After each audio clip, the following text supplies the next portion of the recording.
Let me bring in our national affairs editor Javed Ansari for more on this. Javed, has this boomeranged on the Congress given the protests that are taking place on the streets of Delhi once again? Well, the protests are taking place in front of AICC, and while this does, it is embarrassing for the Congress party, one should also not forget that there is a political element to this, and that these are people, we got word first last night that these protests were planned from a certain opposition party. Obviously, I'm not so sure if this is entirely spontaneous, and you cannot discount the political factor behind why these protests are happening and who's organizing it. Javed, has there been a reaction from the Congress party officially or otherwise, protesters now saying that Rahul Gandhi should actually depose before the CBI and spell out those names? Who are those leaders of the party who were involved, allegedly involved in the 1984 anti-Sikh riots that he mentioned in that interview, Javed? No, right now the Congress party has not reacted officially, but I guess in some time from now there will be an official reaction. They're waiting for this to die down. They're right now ensuring that everything is in order at the AICC.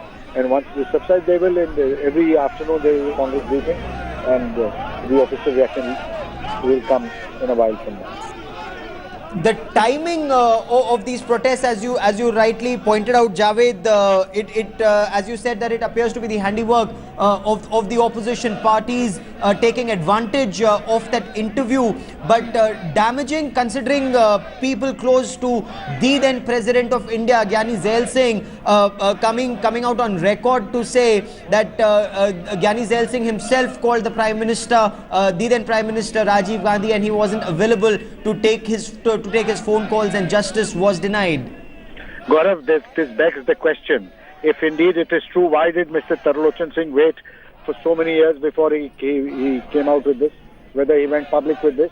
And let's not forget, Mr. Tarlochan Singh represents a party in the Rajya Sabha. He's an Akali Dal MP, and therefore, why did he keep quiet all this while? There is a political angle to this, and Mr. Tarlochan Singh. This question needs to be asked of Mr. Tarlochan Singh as well.